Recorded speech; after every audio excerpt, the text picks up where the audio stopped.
4절 말씀을 보면 그러나 아무 사람이든지 다투지도 말고 책망하지도 말라라는 말씀을 주고 있습니다. 그러나라고 하는 반의적 접속사로 말씀을 진행하고 있습니다. 이스라엘 백성들이 하나님의 말씀을 듣지 않습니다. 그래서 하나님에 대한 지식이 없습니다. A가 원인이 되고 B라는 과정이 진행되고 결과는 진실과 인애가 없습니다. 삶은 피폐합니다. 거짓과 살인과 간음과 도둑질이 난무합니다. 서로에 대한 사랑이 없기 때문에 죽이고 죽이는 일이 반복되어지고 있습니다. 심지어 피조물까지 저주를 받아서 들짐승들도 공중의 새도 고통을 받으며 물고기들이 사라질 정도로 극심한 고통을 당하고 있는 시대입니다.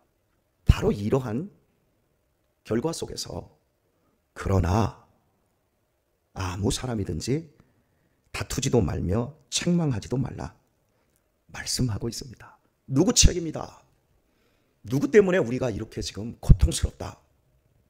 누구 잘못이다. 비난하고 책망하지 말라. 그것 때문에 다투지도 말라 말하고 있는 겁니다. 제 어린 시절을 돌아보면 참 가난했습니다.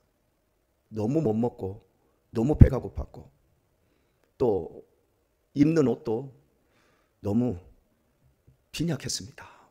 형이 입던 옷, 동네에 나이 먹은 선배들이 입던 옷을 물려서 입고 중학교에 들어가도 가방 이런 것들도 신발도 물려 신었습니다.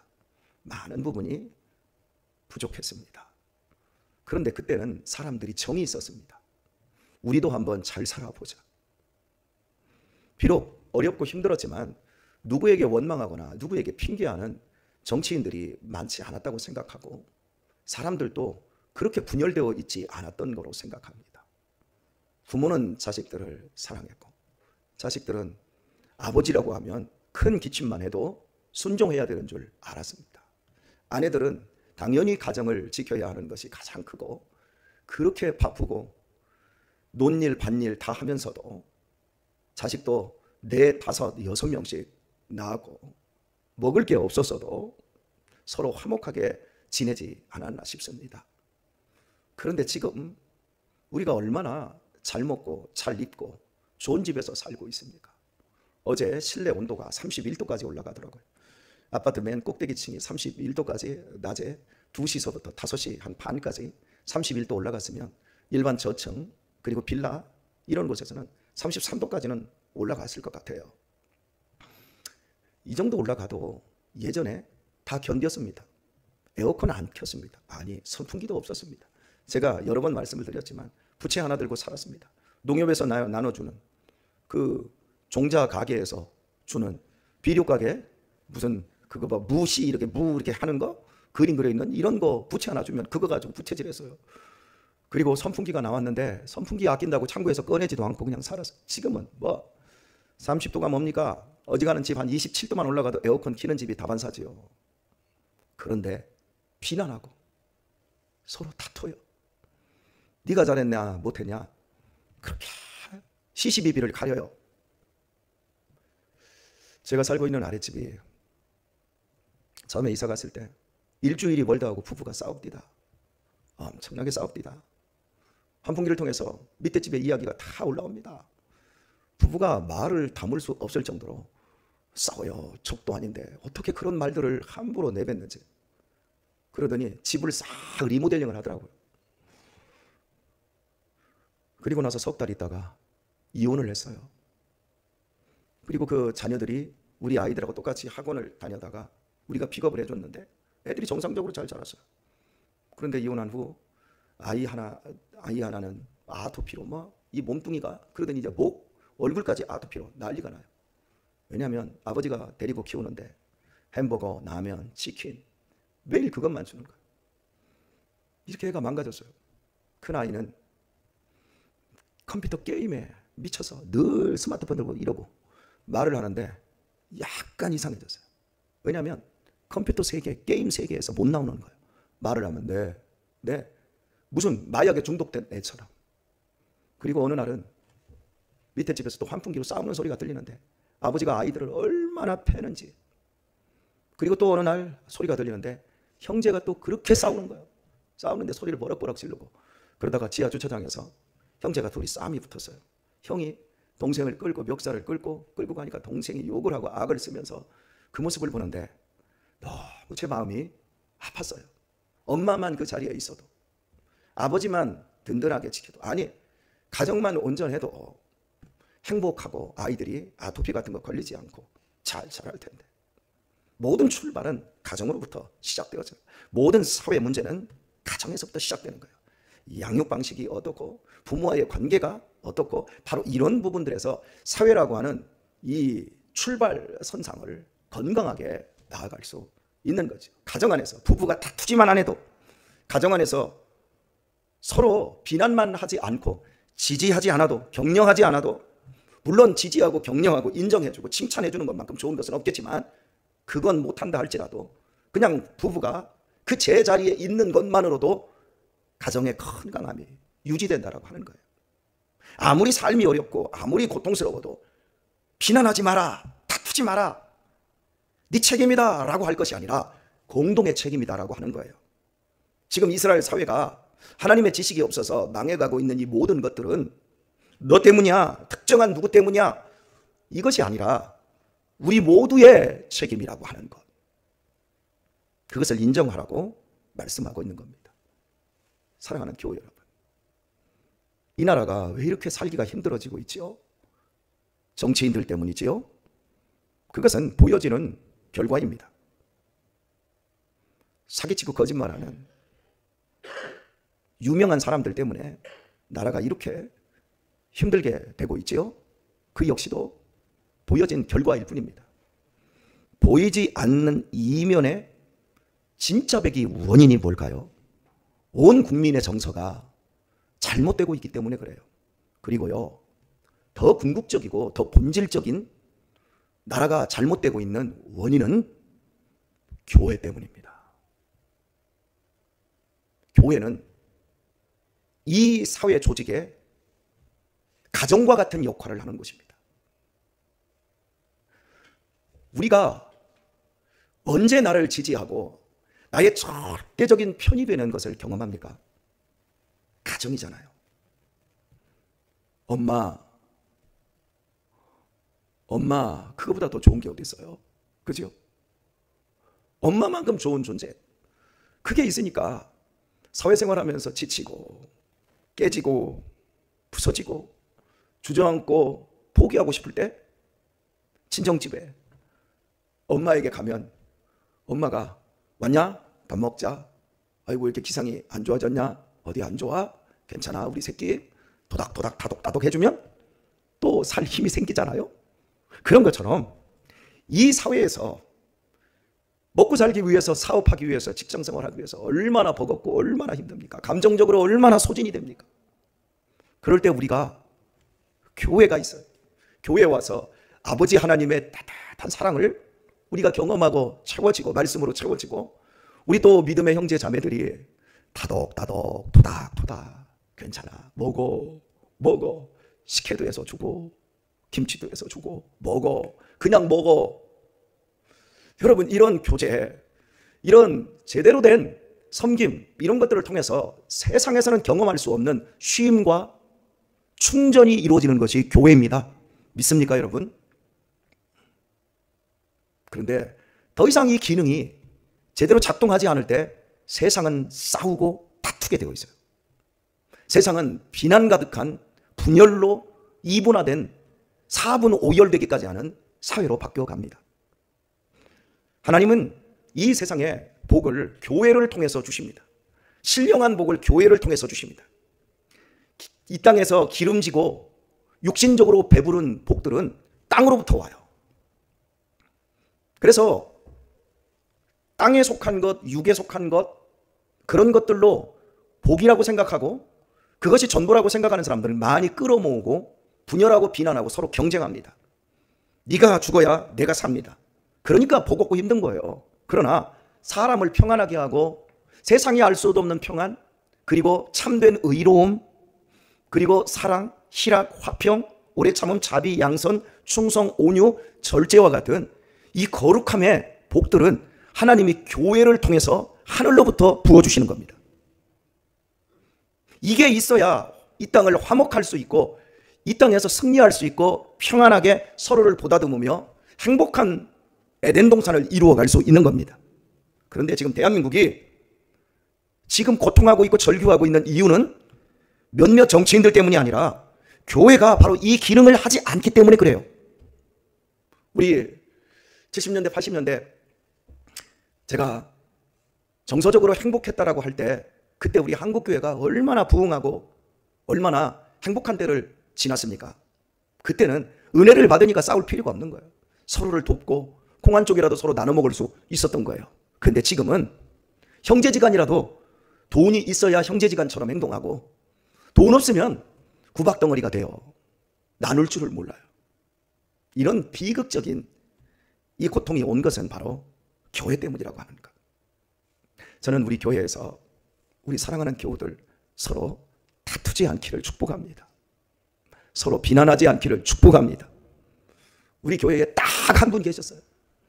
다투는 분 딱 한 분 계셨어. 말만 하면 비난하고 책망하는 분 딱 한 분 계셨어요. 한 10년 계셨어요. 우리 얼마나 그분 때문에 눈물 흘린 분들이 많아요. 그분 때문에 우리 얼마나 속상했던 일들이 많아요. 제가 받은 전화 저한테 그분 때문에 교회 못 나오겠다고 한 사람이 4사람이나 됐어요. 그 힘든 고비들을 지났어요. 제가 교회 개척하고 처음에 교회를 개척하니까 사람들이 막 와서 근데 오면 맨날 불평하고 원망하고 누구 때문에 뭐 때문에 신앙생활 못하겠다. 여러분 머리가 그때 다 빠졌어요. 사람이 이렇게도 힘들구나. 겉으로는 손 모으고 예쁜 표정 지으면서 착한 것처럼 행동하면서 뒤에 가서는 원망하고 불평하고 사람의 기운을 쪽쪽 빼고. 여러분 복이 안 돼요. 절대 여러분 그런 것들을 심으면 안 돼요. 오늘 우리가 불렀던 찬송 새벽부터 우리 무엇함으로써 씨를 뿌려봅시다. 사랑함으로써 씨를 뿌려봅시다. 거두리로다 거두리로다 무엇으로 기쁨으로 거두리로다 하지 않습니까? 우리 교회가 살아야 나라가 살 수 있습니다. 우리 교회들이 진짜 살아나야 합니다. 건물 크기라든지 사람 많이 모이는 것으로 살아나면 안 되고 진짜 이 교회가 하나님 아버지 집이 되어야 합니다. 그래서 비난과 책망이 없이 서로를 끌어안아주고 서로를 진심으로 보다듬어 줄 때 우리가 복을 받고 신령한 복을 받고 신령한 복으로 일을 할 때 기름진 복도 우리의 몫이 되어지는 겁니다. 참 어제 방송사고로 음성이 나가지 않았어요. 우리 성도님들이 얼마나 답답했을까 싶어요. 여러분이 제게 말씀을 하더라고요. 목사님 얼굴은 나오는데 소리가 안 나오니까 답답해 미칠 지경. 이거 내 핸드폰이 잘못됐나? 그래서 껐다가 다시 들어가고 껐다가 다시 들어가고 여러 번을 반복을 했어도 안 나오더라는 거예요. 그래서 너무 답답했다. 그러면서 말하는 게 나뉘어지는 게 아유 목사님 너무 힘들었어요. 거기서 끝난 분이 한 부류가 있고 또 한 부류는 아이고 목사님 새벽마다 설교하시랴 방송 장비 챙기시랴 참 목사님 일이 너무 많습니다. 이렇게 또 말씀하는 부류가 또 한 부류가 있더라고요. 또 한 부류가 있어요. 아유 목사님 비대면이 아니라 현장 예배로 부르시는 하나님의 음성이시군요. 그리고 오늘 교회 나왔어요. 여러분 어떤 게 수준이 있냔 말이에요. 아유 목사님 아예 안 나왔어요 음성이. 그렇게 저한테 책망은 아니지만 저를 지적하는 것으로 끝나고 오늘 참 답답했어요. 자기 답답한 얘기만 하고 끝난 사람. 이분하고 또 아유 목사님 설교하랴 방송 챙기랴 자 목사님 수고가 많습니다. 이분이와 또 목사님 현장 예배로 하나님이 부르시는 겁니다. 그리고 오늘 이 자리에 나왔어요. 여러분 어떤 게 아름다운 것을 심는 건가요? 여러분 제가 답을 내지 않아도 다 알 수 있는 겁니다. 심은 대로 거둡니다. 오늘 사랑함으로 좋은 것을 많이 뿌리셔서 때가 되어 기쁨으로 단을 거두는 우리 성도님들 다 되시기를 축복합니다. 자, 이제 읽은 4절 뒷부분을 보고 말씀을 정리를 하도록 하겠습니다. 내 백성들이 제사장과 다투는 자같이 되었음이라. 백성들이 제사장하고 다툽니다. 그러면 이 다툰다라고 하는 표현은 다툼은 한쪽에서 일방적으로 하는 게 다투는 거예요? 아니면 양쪽에서 똑같이 해야 다투는 거예요? 양쪽에서 똑같이 하는 거잖아요. 자, 내 백성들이 제사장과 다투는 자 같이 되었음이라. 이걸 얼핏 보면 백성들을 책망하고 있는 것 같지만 사실은 제사장도 책망하고 있는 거예요. 우리 집에서 형제가 싸웁니다. 형하고 동생하고 싸웁니다. 그럼 제가 이렇게 말합니다. 야, 둘이 다 똑같은 놈들이 뭘 싸우냐? 양쪽 말을 다 들어봐요. 막 억울하다고 뭐 형이 이러고 동생은 형이 이러고 형은 저놈이 그렇고 서로 책망을 해요. 가만히 들어보면 똑같아. 그럼 제가 둘 다 똑같아 인마. 그러면 사실은 누가 더 혼난 거예요? 김경성 권사님, 누가 더 혼난 거예요? 둘이 다 똑같아 인마. 그러면 누가 혼난 거예요? 형이 더 혼나는 거예요. 형은 좀 더 살아봤으니까 좀 더 참을 수 있고 좀 더 지혜롭고 그렇게 행동할 수 있지 않습니까? 지금 제사장과 다투는 백성들을 이야기할 때 백성들도 한심하고 제사장도 똑같다라는 건데 제사장에게 더욱더 큰 몫을 돌리고 있어요. 이제 뒤에 부분에 보게 되면 6절을 보면 내 백성이 지식이 없으므로 망하는도다. 네가 지식을 버렸으니 나도 너를 버려 내 제사장이 되지 못하게 할 것이다 라고 말해요. 자, 여러분 여기 보도록 하십시다. 이제 말씀을 정리한다고 했는데요. 여러분에게 권면드립니다. 목사는 제사장이 아닙니다. 목사는 하나님의 말씀을 증거하기 위해서 신약 교회가 세워준 직분입니다. 제사장 아닙니다. 그럼에도 불구하고 여러분이 목사와 다투서는 안 되는 궁극적인 이유는 여러분이 목사와 다투게 되면 절대 말씀의 은혜를 못 받습니다. 말씀의 은혜를 못 받는다라고 하는 건 말씀의 복을 심지도 못하고 결실할 수도 없다라는 겁니다. 여러분이 저에게 좋지 않은 감정을 가지고 계시면 제가 여기서 설교할 때 여러분의 표정과 행동을 통해서 다 나타납니다. 첫 번째, 얼굴색이 굳어 있고 이 강단을 쳐다보지도 않고 눈을 저와 맞추지 않습니다. 그리고 소극적으로 반항합니다. 좁니다. 이런 모든 행동이 하나님의 말씀을 배격하는 것이고 이 말씀의 복을 놓치는 결과예요. 그러니까 여러분 절대 목사와 다투지 않았으면 좋겠습니다. 물론 목사도 여러분과 정말 조심해야 됩니다. 제가 여러분에게 상처를 받고 또 여러분에게 상처를 주면 하나님에 대한 지식이 우리 안에 들어오지 않고 그게 복이 되지 않기 때문에 그래요. 저와 화목하게 지내면 좋은 일이 많이 일어나리라 생각되었습니다. 아유 목사님 뭐 그런 뚱딴지 같은 미신적인 이야기를 하세요. 절대 미신 아닙니다. 여러분은 이 땅에서 목사와 사이좋게 사랑하며 사는 것을 잘 배워야 합니다. 이렇게 배워서 남편하고도 자식하고도 다른 사람하고도 정말 여러분이 목사를 조심스럽게 대하듯이 남편을 그리고 다른 사람을 대하는 풍성한 사랑의 사람으로 발전해 갈 수 있어야 합니다. 그래서 목사가 중요한 거예요.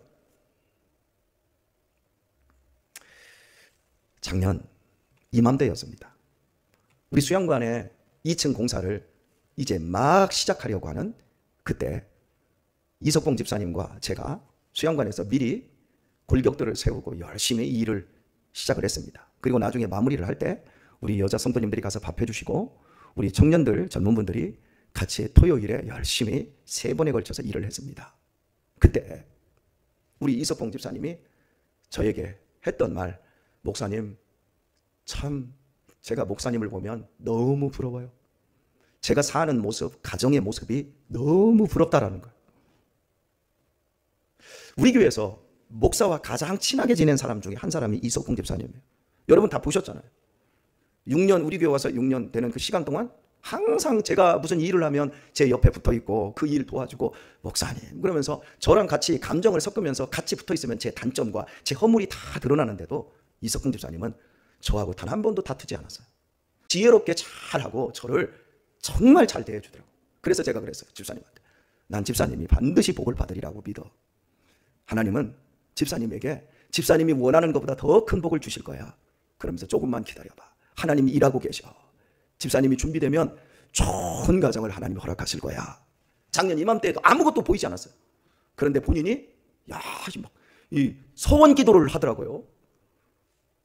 그리고 오늘 가정을 올 4월달, 그때 몇 월달에는 이루나 3월인가, 그때 우리 가정을 이루고 막 급속도로 하나님 진행돼서 너무 행복한 가정을 이루고, 제가 지난주에도 집사님 행복해? 그럼요. 좋아서 죽어. 여러분, 미신이라고 생각하지 마세요. 여러분이 목사와 잘 지내고 우리 성도들과 다툼 없이 서로 비난하지 않고 잘 지내는 거야말로 하나님이 우리 가운데 오실 수밖에 없고 신령한 복을 주실 수밖에 없는 터전이 되고, 그 신령한 터전 안에서 기름진 복들을 이루어 나가는 비결이라고 믿으시길 바랍니다. 절대 이걸 미신이라고 여기지 마세요. 한번 여러분이 미신이라고 여기고 저하고 적대적으로 한번 살아보세요. 저를 비난해보고 저를 책망해보고 저는 여러분들을 향해서 아주 독한 마음을 먹고 여러분을 저주하듯이 한번 제가 목회를 한번 해보면 금방 평안합니다. 오늘 우리의 믿음 생활 정말 평안하고 정말 여유롭게 잘 사랑하며 참아주며 견뎌주며 그렇게 잘 하셔서 우리 가정들이 살아나기를 축원합니다.